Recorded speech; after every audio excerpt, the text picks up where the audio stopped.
সুদীপা চোর নয়, এই দেখুন প্রমাণ। বড়মা চক্রান্ত থেকে সুদীপাকে রক্ষা করল পরমা। হ্যাঁ বন্ধুরা, অনুরাগের ছোঁয়া ধারাবাহিকের আজকের পর্বে এমনটাই দেখতে চলেছেন আপনারা।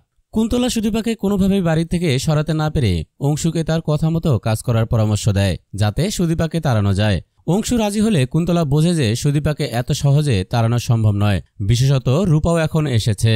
কুন্তলা গায়ত্রী দেবীকে বলে যে সুদীপাকে চুরির অপবাদ দিয়ে বাড়ি থেকে তাড়ানোর জন্য বড়মার মূল্যবান কোনো গয়না সুদীপার কাছে রেখে দিতে হবে। বড়মা ও অংশু এতে খুশি হয়। বড়মা কাজটা করার জন্য লোক খুঁজতে থাকলে সঞ্চারী এসে উপস্থিত হয়।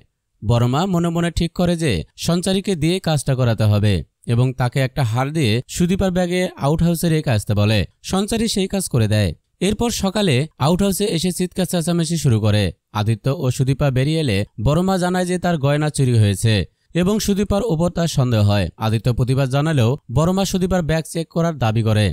সঞ্চারী যখন সুদীপার ব্যাগ দেখছিল সেই মুহূর্তে হারটি ব্যাগ থেকে বেরিয়ে আসে। সবাই অবাক হয়। বড়মা সুদীপাকে অপমান করতে শুরু করে এবং বাড়ি থেকে তাড়িয়ে দিতে চায়। ঠিক সেই সময় পরমা সেখানে এসে হাজির হয় এবং জানায় যে সুদীপা চুরি করেনি, তার কাছে সব প্রমাণ আছে। সবাই অবাক হয়। পরমা তার ফোনে দেখায় যে সঞ্চারী ইচ্ছে করে গয়নাটি সুদীপার ব্যাগে রেখেছিল। সঞ্চারীকে চাপ দিলে সে স্বীকার করে নেয় যে এটা বড়মার চক্রান্ত ছিল।